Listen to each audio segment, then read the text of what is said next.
As the band Cream sang in their 1967 hit, Sunshine of Your Love, it was getting near dawn when lights closed their tired eyes. And he was tired and weak and confused. He opened his eyes and saw there were all these people around him, around his bed. Who were these people? Probably hospital personnel, he thought, since he hadn't told his friends and family that he'd been admitted. Was it a dream, or had a doctor told him the last time he was conscious that there wasn't much more that could be done for him? But this didn't scare or even worry him, not in the least. Despite his currently wretched state, he was utterly confident that his story was not at its conclusion, that he would get through this, that he would survive. He knew this because he possessed a secret key to understanding the hidden patterns of reality itself. It was like a map, a guide to the past and the future, on which every last detail conveyed meaning about the nature of reality and specifically his place in it.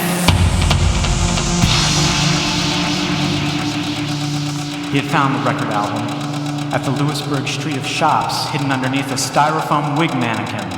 At first, the colorful images caught his eye, but then his gaze was drawn to this barcode, which immediately startled him with impossible coincidences. LP were his initials backwards. LR seemed to say, look to the right, and when he did look to the right, he saw the number 140, which was his street address. And then, astonishingly, if you added together all the numbers in the barcode, 01325291401, you got 28, which was the precise age on this very day. Now the odds that all these connections would be present in a single barcode were astronomical, and anyone who disagreed simply didn't understand statistics.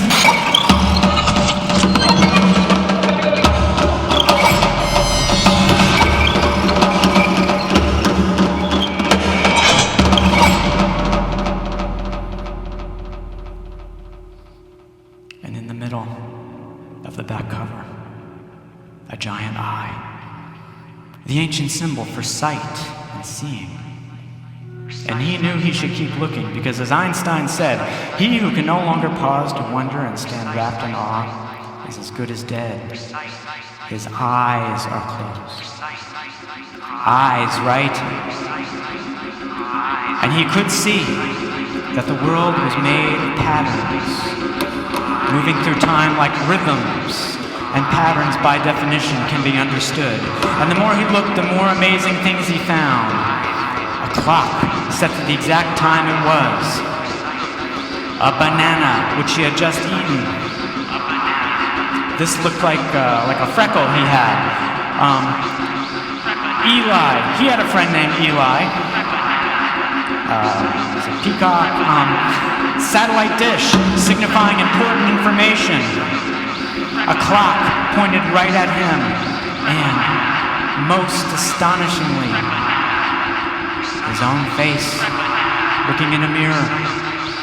Because as Einstein said, a human being is part of a whole that we call the universe.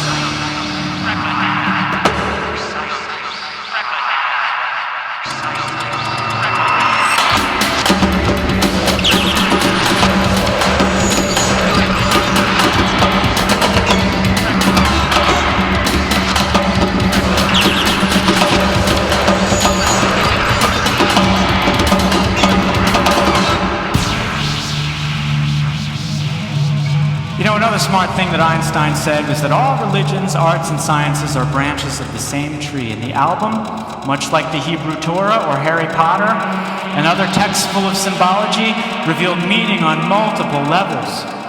After diligent and methodical analysis, he discovered that symbiotic narratives could be ascertained through the use of this ancient shape, known in the field of sonic geometry as the inverted trapezium, which we first notice here in Orfeo's headpiece. Images throughout the cover that could be connected via the trapezium manifested an endlessly nested web of undeniably meaningful connections. For instance,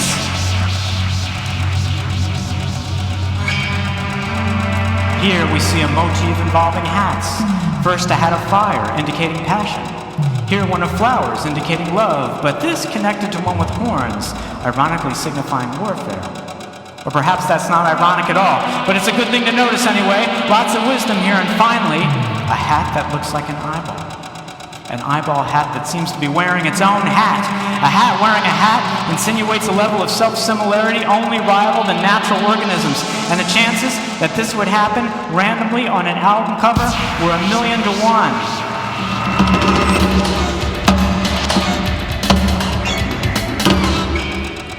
And speaking of eyeballs, next the trapezium connects 4 eyes. First, the eye-shaped hat, which wears its own hat, which connects to a partially obscured letter eye.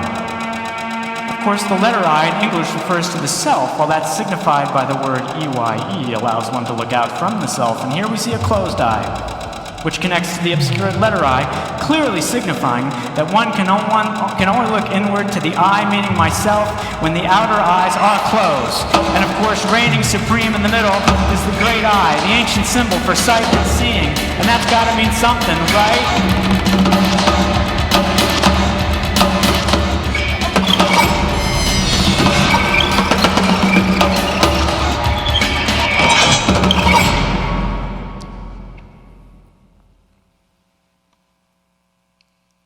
Despite the fact that he was interesting and pretty good looking, he ended up a loner with few friends, since he could never find anyone who could understand his vision. As Einstein said, great spirits always encountered violent opposition from mediocre minds. No offense. But he'd be lying if he said he never had doubts, as there were aspects of the cover that he just couldn't explain. For instance, this salad spinner thing. What did that mean? Or this guy holding a what, an oboe? He didn't know anyone who played any double reed instrument, let alone oboe. Especially though there was, you're a DJ. So prominent on the front cover, and yet, where was she? Clearly she had some important role to play in the story, but when? Were the other people right? Was he just imagining all this? But no. The connections were undeniable. Brooding flowermen, signifying alienation and idealism. Someone running with no pants. He did that once. Mono, which means one voice. This spoke to him and him only. The time. Keep track of the time. What great advice. And check this out. A mysterious figure looking down at him and writing stuff. Does this even need interpretation?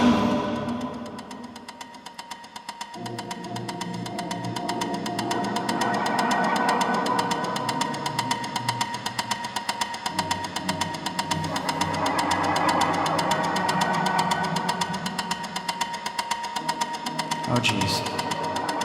There they were again, the hospital people. He knew what they were doing. They were waiting for his time to run out. That's what.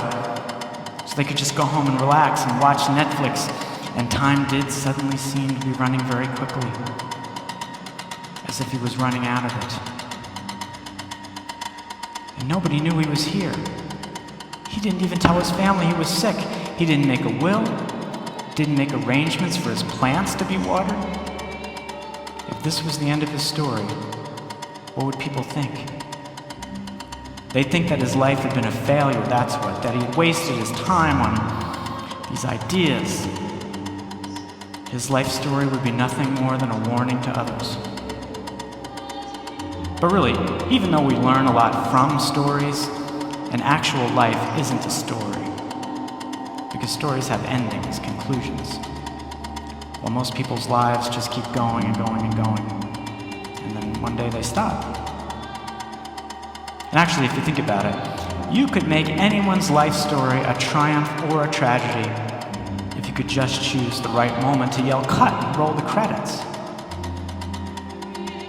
There have been other moments in his life, like in 8th grade when he batted in the winning run, or that night when he and the fantastic girl left the bar at exactly the same time. If his movie had ended right there, it would have been a happy story, even a triumph. But this was no good. He should have accomplished more. He should have paid more attention to people, his friends and family, to his health for that matter. So if some director yelled cut on his movie right now, his life would be a tragedy. But wait a minute, always before, through all the hard moments, the album had given him direction and faith that it was all going to work out in the end in a way that made sense.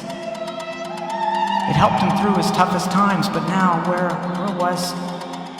He looked to his left and there was a machine spinning, helping him breathe.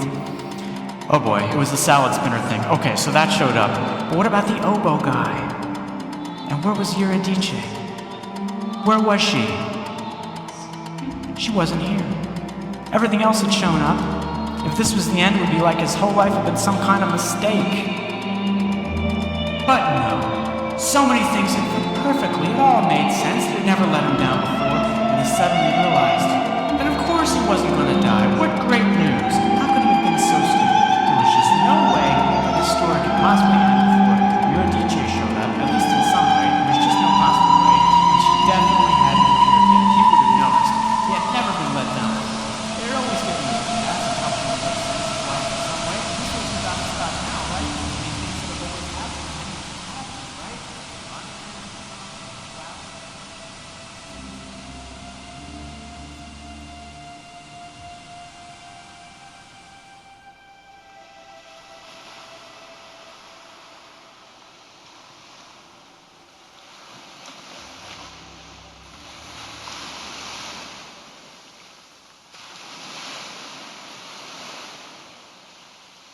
Pilong. What? This is the end. Yes, I know. How do we get the audience to clap? Traditionally, the audience will clap when the performer bows. Well then, why don't you bow? Because you made me walk out here at the end. But you see, the concert begins with you there, so this is symmetrical. Symmetrical. That's very artsy of you. But now I'm in an awkward situation. You see, Pilong, do you think they enjoyed my work? Yeah, I think so. Pilong, What?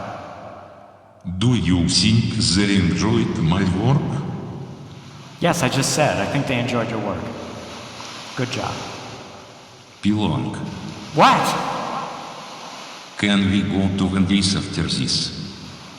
Sure, we can go to Wendy's after this. Good job. All right, thank the people and say good night. I thank you. Good night.